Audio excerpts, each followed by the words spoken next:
assalomu alaykum, xush omadid va kanali man. Agar این ویدیو رو تماشا کرده استاده باشید شما با جنس لطیف بفرق نیستید. در اول نوار باید گویم که یگان تبلتکای سحرناکی که دختر را با شما عاشق می‌سازد موجود نیست، یا اینکه با یگان فوکس غیرعادی با دلی بونوس صاحب شدن نمی‌توانید. از همین سبب فکر نکنید که در این نوار راه آسان دلیابی گفته شده است. همه اش به شما وابسته.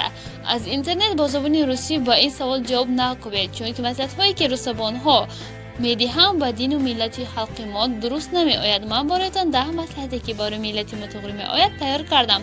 ولی پیش از سر کردن ویدیو رولик خواهش میکنم با کانال ما ابونه شوید و زنگوله را زیر کنید. در این کانال مصلحت های فایده‌آور، حکایه های عبرتناک و فکت های غیر عادی پیشکش شما میگردد. اینک سر کردیم. دهم، از زندگی ننالید. زن مرد قوی اراده را دوست می دارد. گمان نکنید که با بیچارگی رحمی زن را بیدار کرده به زودی در دلش موا می گیرد. نالش مرد از قانون های حیات فقط غش زن را می آورد و خلاص. دل دختر را یافتن خواهید؟ بازخوان و رفتارتان نشان دهید که شما مردی در زندگی موفق هستید. نهم، بازخوان هایتان اهمیت بدهید. دختری را که نوکک شناس شده اید، جانکم، اصل جگر نگوید و هیچگاه بعد 2 روز شناسایی پیشنهاد خانه‌دار شوی نکنید. دختری با عقل در حال پی میبرد که شما یک مرد زن باز هستید. وقتی مرد با آسانی چنین گپ‌ها را به زبان می آورد، رفتارش به نظر بسیار خنده‌آور می نماید، چون که مرد اگر واقعا عاشق باشد اظهار محبت نمودن با او مشکل است. هشتم، تازه و آزاده باشید. مردی تازه همه وقت خوشروی و فورم است. ثروتمند هم نباشد تیز و بانو پسند می آید. کوشش کنید که از شما بوی عرق نآید. هفتم، خود را پس نزنید.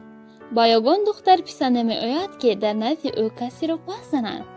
شوخی های بی‌معنی و پسند دیگران در نزد زن قدر قیمت شما را پس می سازد. احترام دیگران را به جا آورده کوشش نماید که احترام خودتان نیز نابرجا ماند. یگان مرد با ننگ و با ناموس نمیماند که اطرافیان نسبتش مسخره و استهزا را بینند. ما بود دختری دوست داشته‌تان عادت مسخره کردن بچه ها داشته باشد، با او فهمانید که این عمل با شما پسند نیست. ششم، شوخی کنید. ولی دختران جوانانی شوخ‌طبع را دوست می‌دارند، ولی بانی دوست داشته‌تان را خنداندنی شده از خود مسخره بازی سیرک نسازید. مقصد شما باید تنها جلب نمودن بانو باشد. می توانید لحظه های نشاط‌آور زندگیتان را نقل کنید یا درباره چیزهای عجیبی که هنگام سفرهای خارجیتان دیدید گپ زنید. فراموش نکنید که عمر دروغ کوتاه است.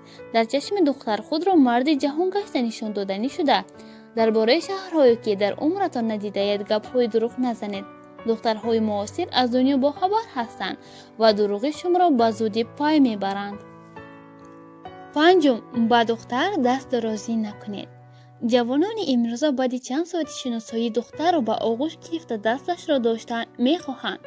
آنها گمان دارند که با نوازش و مهربانی به زودی در دل دختر موا میگیرند، ولی این محض است.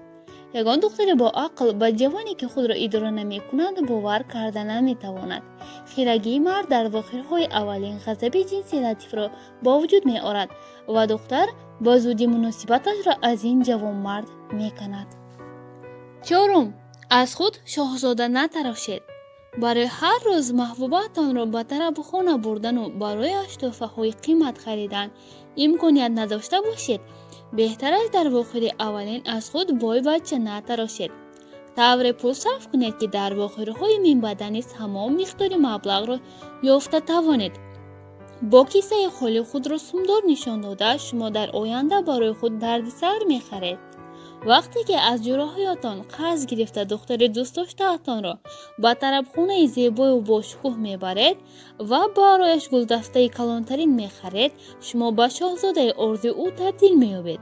دختر گمان مینماید که واقعه‌های مین بدنی چنین افسانه‌ای میگذرد. سیوم، وعده بخت دهید. ولی با دختر فهمونید که شما او را دوست می‌دارید و تیارید برای خوشبخت نمودنش کمر بندید، ولی هیچگاه به خاطر او شده از بحر پدر و مادر نمی گذرید. دوم، جدی باشید. شاید شما گمان برید که هر قدری به دختر وعده بیشتر دهید همان اندازه به باوری اش می درآید، ولی در اصل چنین نیست. بانوان با مردانی که خود را تعریف و توصیف نمودن و لاف زدن را دوست می دارند تماما باور نمی کنند. یکم، عشقتان را پنهان ندارید. بگذار دختر داند که شما نسبت او در دل محبت دارید، ولی در نردش با زانو زده کوشش از آسمان ستاره آوردن را نکنید. با دختری دوست داشته‌تان طور اظهار محبت نمایید که در سیمای شما آدم جدی را دیده برای از دست ندادن چنین مرد تلاش ورزد.